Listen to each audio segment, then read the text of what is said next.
আসন্ন লোকসভা নির্বাচন উপলক্ষে রায়গঞ্জ লোকসভা কেন্দ্রের বিজেপি প্রার্থী কার্তিক পাল এদিন ইসলামপুর শিবডাঙ্গি পাড়ায় বিজেপির দলীয় কার্যালয়ে হাজির হন। সেখান থেকে উনি পার্টি অফিসের সম্মুখবর্তী কালী মন্দিরে প্রণাম করে পার হাউস মোড় মনস্কামনা মন্দিরে যান। সেখান থেকে উনি সিদ্ধেশ্বরী কালী মন্দিরে যান, সেখানে পুজো অঞ্জলি দেন।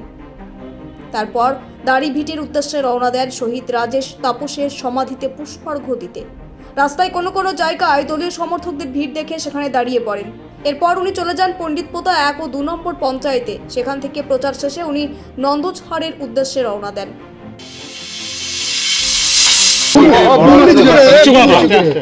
আপনারা সবাই জানেন কি নরকীয় ঘটনা হয়েছিল, যে দুটো শহীদ পরিবার আছে সেই শহীদ ভাইরা বাংলা ভাষার স্বীকৃতি চেয়েছিল, তার জন্য তাদের গুলি করে হত্যা করা হয়। এবং ঠিক তেমনি এই পরিবারগুলো আজ অবধি কোনো বিচার পেল না।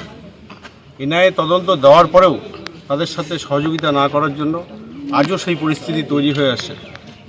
এমন একটা সরকার চলছে যেখানে শহীদ পরিবারের যে শহীদ বেদি দুটো, সেই বেদি দুটো বানানোর চেষ্টা হলেও সেটা বানানো হচ্ছে না।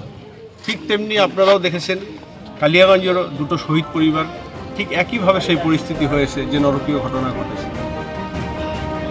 এই ব্যবস্থার পরিবর্তন না হলে আগামী দিনে কেউ নিরাপত্তা, মানুষ কারোরই নিরাপত্তা নেই, সবাই নিরাপত্তার অভাব বোধ করে। কি অন্যায় ছিল এদের। আজকে বড় বড় বাংলা ভাষা নিয়ে অনেক কথা হচ্ছে, তারা তো বাংলাই চেয়েছিল, তারা তো অন্য কিছু চায়নি। এটা আমাদের, এর আগেও আমি এসেছি এখানে, এটা আমাদের একটা অনেক বড় দুঃখ। উত্তর দিনাজপুর থেকে সীমান্তের কথার বিশেষ রিপোর্ট।